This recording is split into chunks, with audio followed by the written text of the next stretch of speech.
The words died on his tongue, a perfect, polished sermon suddenly catching in his throat like shards of glass. Pastor Paul West, charismatic, silver-tongued, and the very embodiment of calm assurance, felt an icy dread grip him right there, high above his adoring congregation. His gaze, usually sweeping with confident warmth, had snagged on a face in the third row, a face he hadn't seen in a decade, a ghost from a past he had meticulously buried beneath layers of piety and public adoration. A perfect smile, he thought, could hide a multitude of sins, but right now, his felt like a fragile mask ready to crack and shatter. How could she be here, in his church, in his new city? Paul West was a man built for the pulpit. His voice, a rich baritone, could soothe worried souls or ignite fervent hope. His eyes, kind and deep-set, seemed to hold a genuine understanding of human suffering, even as his own heart was a labyrinth of hidden desires and dark corners. To his flock, he was a pillar, a guiding light, a father figure whose life seemed immaculate testament to faith. He had the perfect family too, a beautiful wife, 3 bright, if sometimes challenging teenage children. From the outside, his life was an enviable portrait of grace and success. But the flawless image was a carefully constructed facade, a towering edifice built on quicksand. For Paul West, the perfect man, was a stranger even to himself, a master of deception, whose most intimate confession was often made to the bottom of a whiskey glass, a habit he guarded with the ferocity of a cornered animal. His wife, he believed, remained oblivious. She knew nothing of the bitter burn that calmed his restless spirit each night, the secret comfort he found in the amber liquor. He believed she saw only the facade, the man he presented to the world, never the man who trembled in the dark.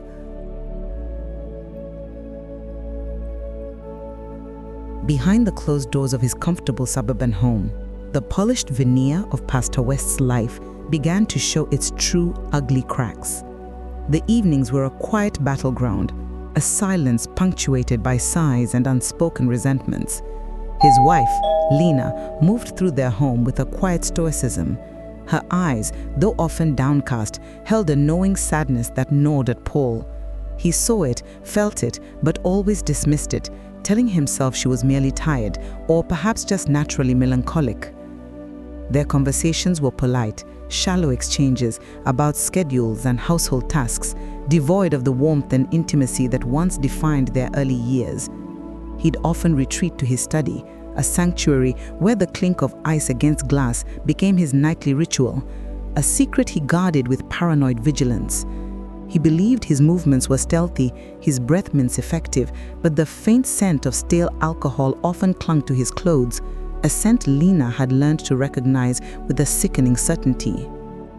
His children, 17-year-old twins, a boy and a girl, and a younger son of 15, were equally distant. Their faces, once bright with childish adoration, now wore expressions of indifference, or worse, veiled contempt. Family dinners were tense affairs, punctuated by the clatter of silverware and the endless scroll of phone screens.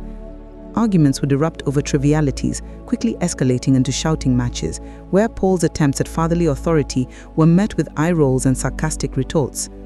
He'd bark commands, then retreat, leaving Lena to navigate the aftermath.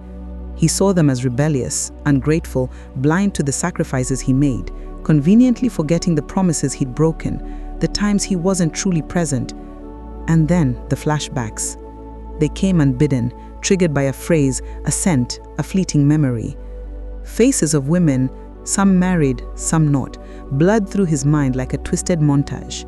The eager smiles, the hushed conversations in dimly lit coffee shops, the clandestine meetings after youth group.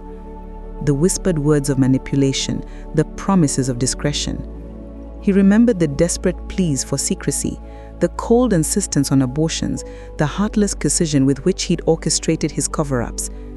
Each memory was a chisel, carving deeper lines of guilt into his soul, a price he paid in solitude, medicated by the burning liquid that promised oblivion. His double life was not just a burden, it was a consuming entity, demanding constant feeding, constant vigilance. He was a man drowning in his own deceit. Just as he was reaching for his evening solace, a discreet buzz vibrated from his phone.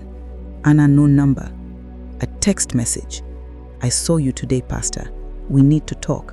My office, after evening service." His blood ran cold.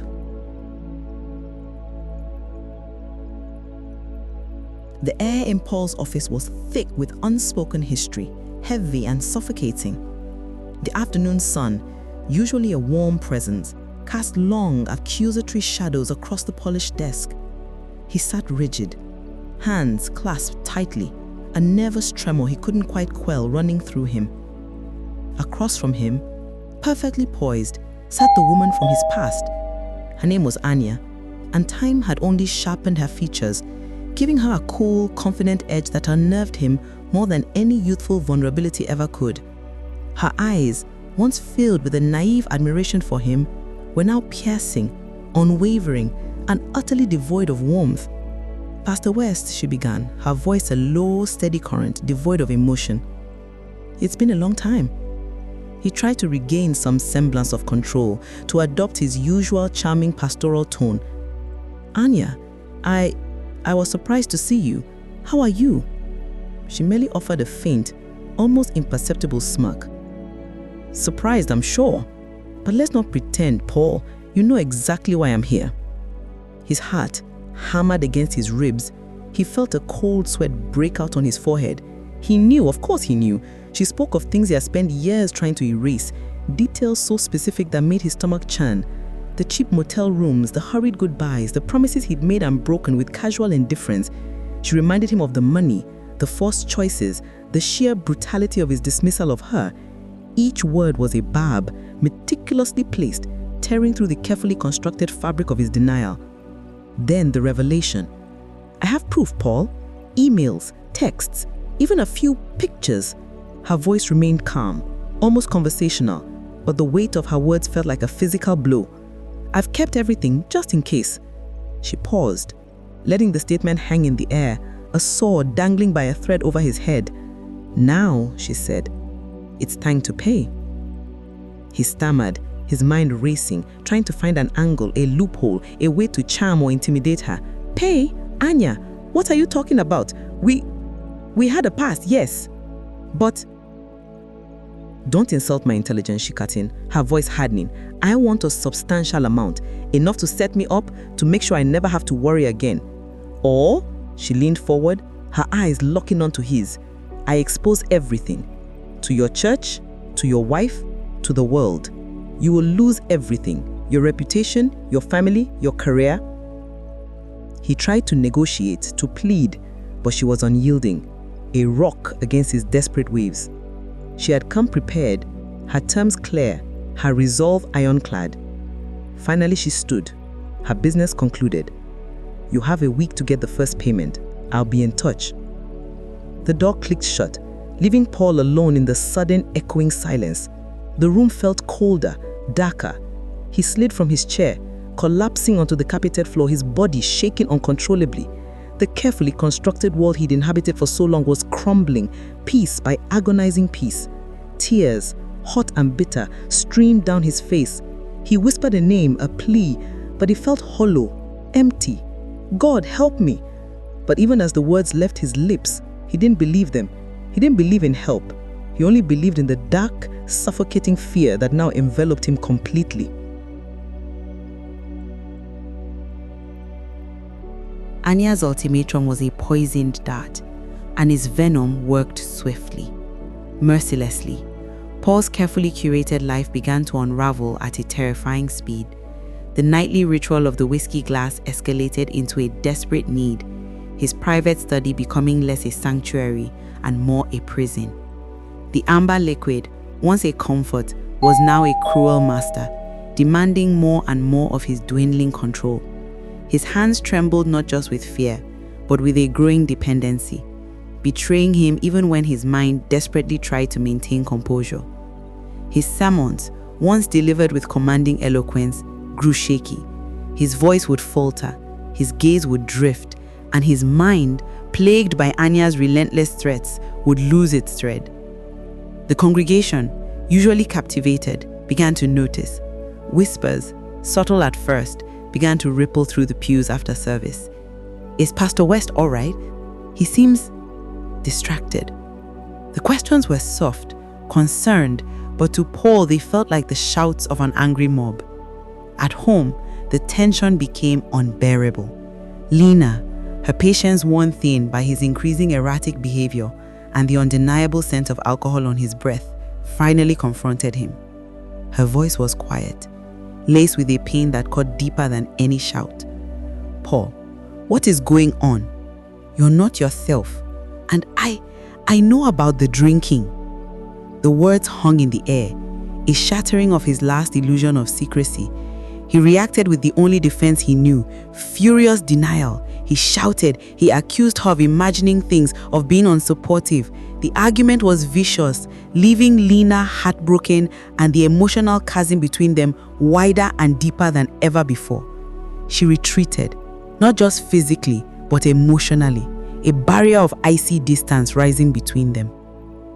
His children, sensing the toxic atmosphere, avoided him completely. Their rooms became fortresses, their silence a stark accusation. He was an outsider in his own home, a pariah, and the loneliness was a sharp, constant ache. Meanwhile, Anya's demands grew bolder. The initial payment, as substantial as it was, had only whetted her appetite.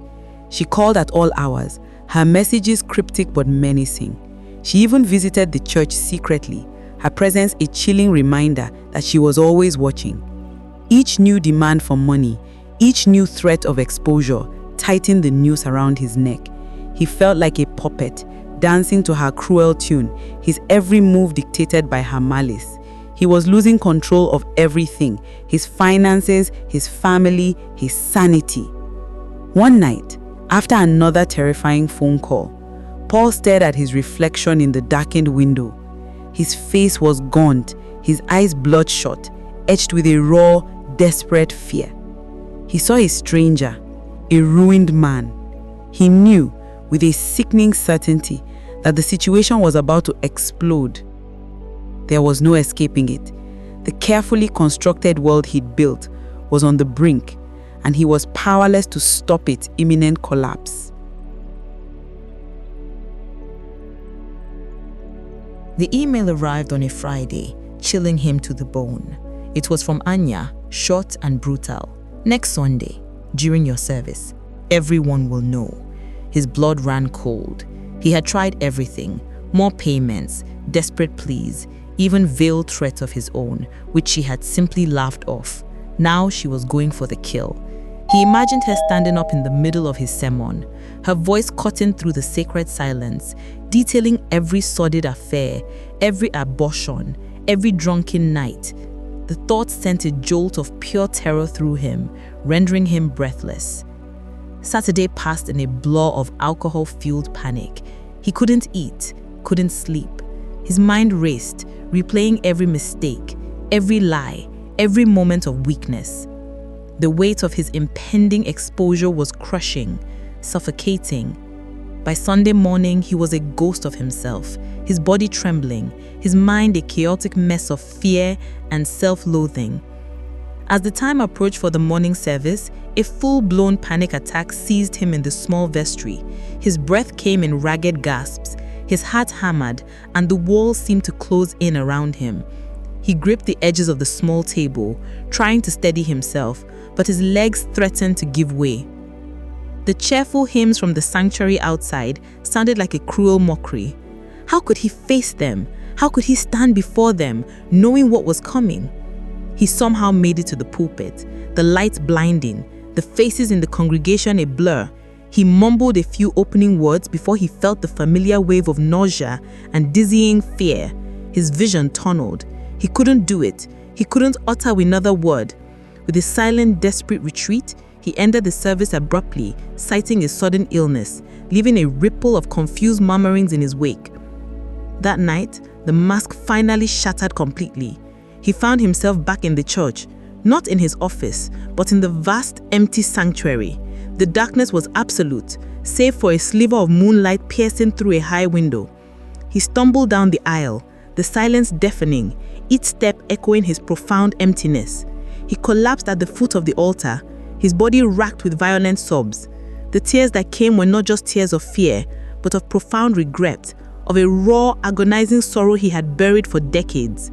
The whiskey offered no comfort tonight. It was just him, stripped bare, broken. He cried out, not just a whisper, but a guttural wail from the depths of his being. God, I'm so sorry. Forgive me. I can't do this anymore. It wasn't a prayer of convenience, not a last-ditch effort to save his reputation. It was a genuine cry from a man utterly broken, who had finally, truly, reached his rock bottom.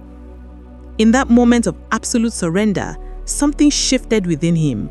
The crushing weight didn't disappear, but a tiny, fragile seed of genuine repentance, of true humility, began to sprout in the desolate wasteland of his soul. The first rays of dawn were just painting the sky in hues of soft grey and pale pink when Paul gently woke Lina. She stared, her eyes heavy with sleep and the chronic worry that had become her constant companion. He sat on the edge of their bed, his voice hoarse, his body still trembling, but his eyes, for the first time in years, held a terrifying honesty. "Lina," he began, his voice barely a whisper, "I have to tell you something. Everything." He didn't spare her a single detail. He spoke of Anya, of the blackmail, of all the women, the affairs that stretched back even before their marriage, the casual cruelties, the abortions he'd insisted upon. He laid bare his secret drinking, the hollowness of his sermons, the hypocrisy that had poisoned their home. He watched her face as he spoke, saw the color drain from it, saw her eyes widen with a mixture of shock, betrayal, and a deep, agonizing pain. She listened in stunned silence, her body trembling, her hands clenching the bed sheets as if trying to hold herself together. When he finished, the room was silent, save for the ragged sound of her breathing. He offered no excuses, no justifications. "I understand," he said, his voice cracking, "if you want to leave, if you never want to see me again. I deserve it all."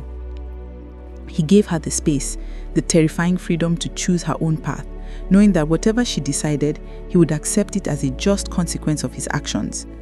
Later that day, with a heavy heart but a steady resolve, he called his children. One by one, he sat with each of them in the quiet, awkward spaces of their home.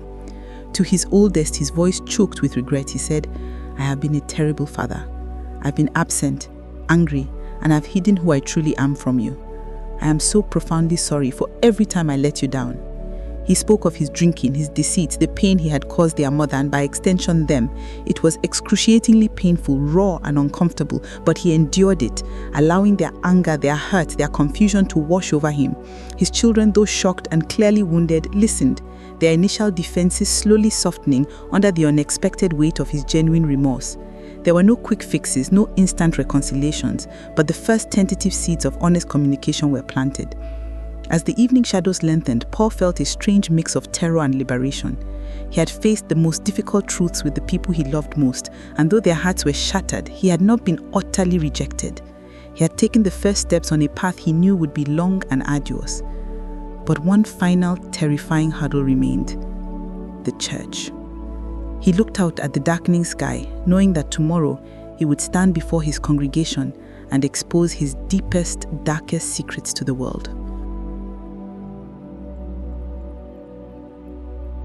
Sunday morning, the air in the sanctuary crackled with an unusual anticipation, a hushed energy that even Paul, in his heightened state, could sense.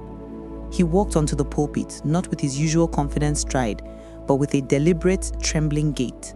His family sat in the front row, a silent testament to the fragile unity they were desperately trying to rebuild. As he approached the microphone, his hands, usually steady, visibly shook. He took a deep breath, scanning the faces in the congregation, seeing expectation, concern, even a few glares.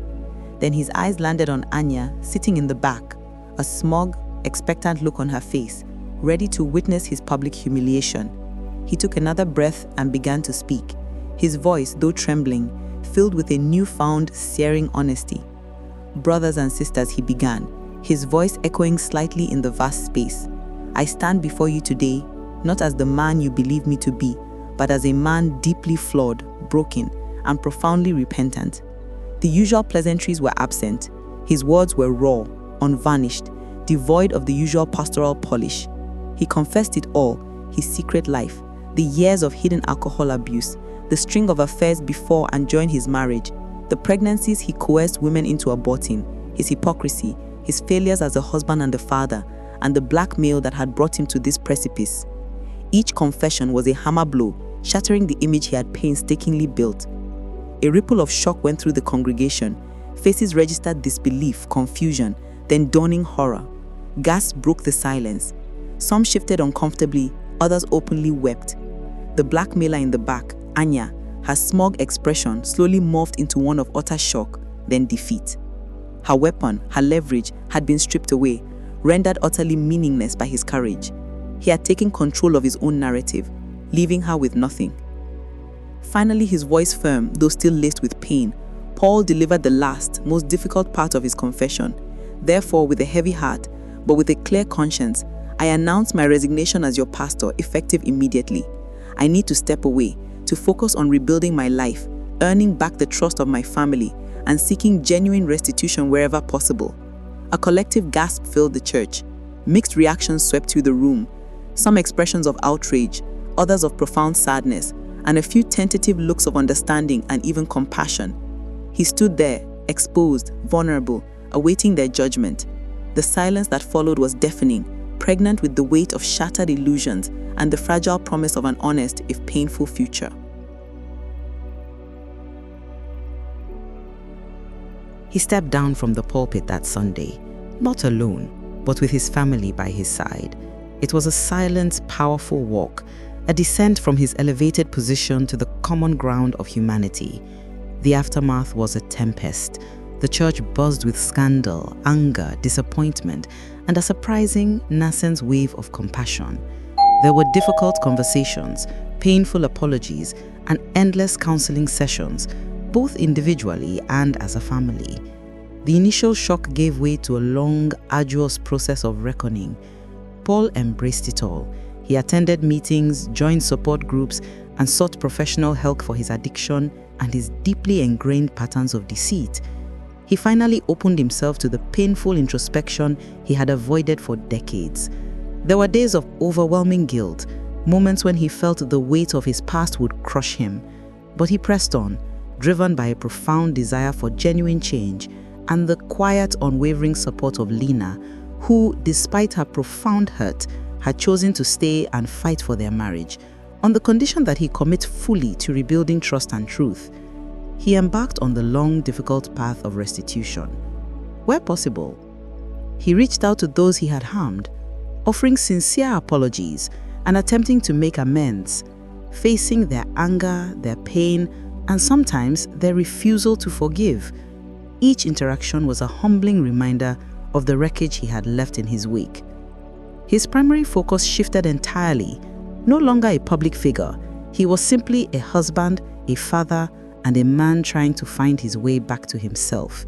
He spent time with his children, truly present this time, listening, learning, and slowly, painstakingly rebuilding the fractured bonds of trust. There were no grand gestures, just consistent, quiet effort, showing up for school plays, helping with homework, simply being there. The path was not easy. There were setbacks, moments of doubt, but he had finally chosen the harder, truer path. He was no longer hiding, no longer pretending. He was simply trying to be a good man, starting from the very foundation.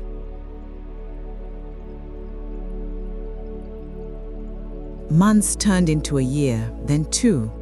The seismic event of that final Sunday confession had settled, leaving behind not just rubble, but fertile ground for growth. Paul West, the former charismatic pastor, was now just Paul. He worked a regular, demanding job, an honest wage earned through honest labor. He clocked in, clocked out, and returned home, shedding the weight of the collar and the pretense it once represented. He was transformed, not by a sudden miracle, but by the relentless, humbling work of sincerity. He still possessed the charm and warmth that had defined him, but now they were rooted in truth, not artifice. He was imperfect, yes, still navigating the complexities of his past and the occasional temptation, but he was genuine. His priorities were clear, carved in stone: his family, his recovery, and his ongoing journey toward integrity. His marriage with Lena was not a fairy tale ending, but a beautiful, messy reality of two people choosing each other day after day through painful conversations and rediscovered moments of intimacy. Trust was a fragile, hard-won commodity, but it was growing stronger, nurtured by his unwavering transparency. His relationships with his children were healing. They saw a father who was present, who listened without judgment, who apologized when he was wrong, and who wrestled openly with his own faults. He was no longer the imposing authority figure, but a flawed man trying his best, and paradoxically, this made him a far better role model. Paul found quiet ways to mentor others, sometimes in his support group meetings, sometimes through volunteer work, always without a title, without the spotlight. His life was a testament not to perfection, but to the possibility of starting over. He learned that the true measure of a man isn't the image he projects, but the courage he finds when the image shatters. Redemption, he discovered, wasn't about reclaiming his old life. It was about finally claiming the life he was meant to live, one built on the bedrock of honesty and humility. The life he had tried to build on lies had indeed crumbled, just as surely as an empty vessel breaks under pressure. But by confronting the truth, by confessing and renouncing his past, the shattered pieces had been reforged, stronger and truer than the original. Proverbs 28 verse 13 tells us, "Whoever conceals their sins does not prosper, but the one who confesses and renounces them finds mercy." A man can build a life on lies, but it will always crumble. Yet when he confronts the truth, even shattered pieces can become something stronger. The hardest walk is often the walk toward truth, but it is the only path that leads to true freedom. And Paul, the man who once terrified the world would discover his secrets, now lived simply, profoundly, and honestly. He found that the greatest light he could shine was the one that came from within, no longer needing to hide.